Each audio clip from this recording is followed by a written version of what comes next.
Good day, fine people. A very warm welcome to you. My name is Nick on the Commodore 64. I'm looking at an arcade conversion called Pengo. I think published by 64 in 1992. Now, I meant to pick out the conversion by Colorsoft in 1983, which had sound, and so we'll see how this one goes. It's a bit of a mystery, this one, but you control a penguin. He's the Antarctic, and he's from the Antarctic, and he will destroy all these other enemies by throwing ice blocks into their path. It's a single screen maze game. Complete one screen and you're on to the next one. So this wasn't the port I was looking for, but this is the port I've got. It's ghostly quiet.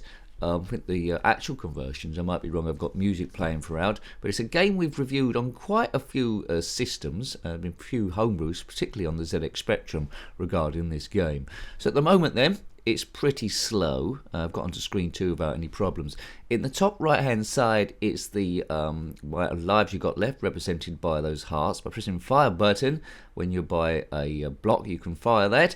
If you press fire button when you're not near a block, well, I think it goes anyway. But there we go. So it's a bit of a lackluster conversion. Now, if you know anything more about this version, then let me know. I'm playing it as a newbie on the first or second go, see how I would have got on with it. But I wanted the Colorsoft one from 83. As far as I'm aware, this is by a company called 64 from 1992. It's about seeing everything, the good, the bad, the weird, and the stuff we've reviewed by mistake. Yes. But desperately need some sound to liven the thing up. If your version had sound, then let me know. See, it's saying 64 there, so whether this is some sort of mod or conversion or something, may be. It's giving you the basics of Pengo. I hope you've had a chance to play this in the arcades back in the day from 1982. It was quite fast moving and fun. The fun seems to have gone from this version, but anyway. Please subscribe if you haven't already. That helps the channel run. Typically, if you watch these lives, they go up. We review a Commodore 64 game every Thursday. Not as many as the ZX Spectrum, but we're gradually building up the playlist there. If you want to see how many games we reviewed so far on the Commodore 64, there's a link to that in the description below. Or you can click on my username, takes you to the channel page, and everything there has been, in different categories of different systems. Please check out the X page and the Facebook page as well. Right, do your own music. Ba-da-ba-ba-ba-da-ba, skibidi-ba-da-bip-ba-boo-da-ba, skibidi-bidi-bidi-da-ba-ba-ba-ba, skibidi-ba-da-ba-da-ba-da-ba-da-ba-boo, or your other favourite music that you want to do. Yes, it's a little bit boring, isn't it, really? Yes. Thank you to the members keeping this thing going. Please subscribe if you haven't already. Good stuff, good stuff, good stuff. Is it good stuff? No, it's quite tame. It's quite tame. If you've got any other Commodore 64 games you want us to review, then put them in the description below. Please check though, we haven't done them already. You know, we might have done. We've just scratching the surface of Commodore 64s. I'm not quite sure how many we've reviewed, but maybe just a couple of hundred, or not far beyond that. Or maybe I've done a few more, I don't know. Okay, it's always interesting to see. I owned a Spectrum back in the day, not a Commodore 64, but it's always interesting to see the differences between the games, what ones were system exclusive, and sometimes you get vastly different looking games between the two. Sometimes you get stuff where they're clean ports, and I think clean ports work best to design for the particular system that you're doing on. Yay, that's what I say, that's words of advice from me. So if you're currently a penguin in the Antarctic and it's very quiet, no music going on, then comment in the comment section below. You'll probably love the realism of this, but for me, it just needs a little bit of a kick. It gets old quite quickly. Looks like it's the same enemies each time, which was like some sort of fat chickens going along. Why would a penguin be attacking a fat chicken? I do not know.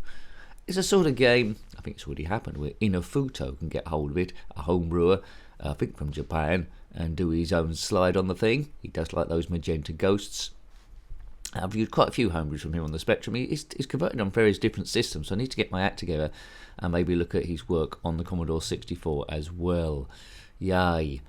I pretty much told you all there is to know about this, so now I would imagine most people would have clicked away. It's only hardcore nincompoops that are now watching it beyond this point. If you are a hardcore nincompoop, then comment in the comment section below. Yes. Right, now if you weren't here, I would have turned it off by now. I've seen everything I need to see. It just needs jingly, bingly, ingly music to keep me going. So I'm just having to talk about any old guff there. Well, we aim the... What's new? We aim the reviews to be about 10 minutes long. there, just to see if there's anything I'm missing or trying to get the hang of it. Quite often there's stuff I am missing, and people will put that in the comment section below. But we're playing just for fun. We're stress busting away, trying to, relive those memories of what your experience would have been back in the day. But truth be told, I think you know already, I wouldn't have played this particular version a great deal, but generally Pengo is a good stress buster if you want to chuck ice blocks into hapless creatures that know no better. They're probably up to no good. They're probably evil snow creatures. If you're an evil snow creature, then comment in the comment section below. Why are you evil? Why are you a snow creature? And why, let's just put what's your favourite fish as well. Why? We do not know. It's pure nincompoopry. You might have found this channel at a low ebb. You might have found it when you was normal. And now you've watched lots of videos and you're not quite normal anymore. Your sense of humour has become warped, and everyone goes, where are you getting all these terrible jokes from? And you say, well, I'm not going to tell you. It's from this retro gaming channel. Tell everyone about it. We need it to grow. We need this thing to become the mainstream, and not these weird TikTokers who show their bare flesh to get millions of views. But you won't get me. You won't get me in a video showing bare flesh sucking a lollipop. No way, Jose. That's not going to be happening. Not even for the members. Unless I'm getting paid millions of pounds, then I might suck a lollipop. But I'm not showing my legs. No way. No way. Well, the night is young. Needs must. Funds are low. And but that's not going to happen. This is a PG channel, folks. So if you want to get your kids into retro gaming or just have it playing in the background while you're doing the ironing or doing a headstand, then you can do. There's not going to be any effing or jeffing here. It's just me with a very slow moving penguin moving around the screen, and you got nothing better to do than watch this happen. Excellent stuff. I've always wanted to be a sports commentator or a commentator anywhere. If you're watching Formula One team, particularly Sky, and you need a bit of comedy in it, or someone with a voice like mine, and you're prepared to jet me around the world in 5-star accommodation throughout the Formula One season, then comment in the comment section below. I accept the offers. I do not want offers from wildlife companies to fly me to the Antarctic to comment on penguins, because I suffer a great deal from the cold. I'm not the biggest chap in the world, and cold gets right into my bones. So I need to keep warm. I often have multiple layers on. I like to be warm. I don't like to be cold. But, contract's negotiable. And he's gone off onto one again.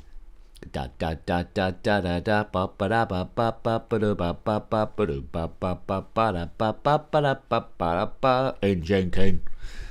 It's the channel. It's the channel. The time recording, we're coming up to 5,500 subscribers. I don't know where they've gone. We certainly don't get 5,500 views each time. For every one of those watched it twice, we'll be in happy days. Not the show with the Fonz. So where have those people gone? They've gone on holiday. They've forgotten the account was there. They've died.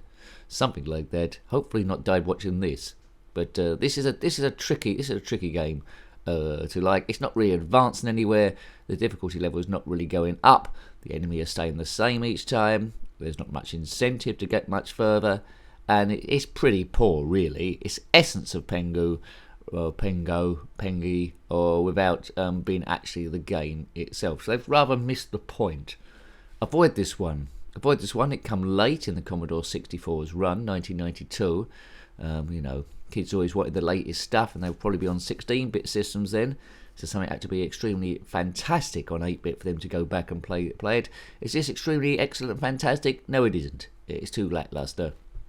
It's times with the Atari ST, Commodore Amiga, Sega Mega Drive were taking hold, to the Super Nintendo as well, or the SNES, after the NES come out. So who's going to be playing this? No one really, unless they're stuck with a Commodore 64 and been locked inside, and they don't know what new technology is available. But technology nowadays is going up in smaller jumps. I think the iPhone market is not as big as it was because the advancements are much smaller. Who's going to know the difference between a 1000 megapixel camera to a 1000.1 megapixel camera? Not me.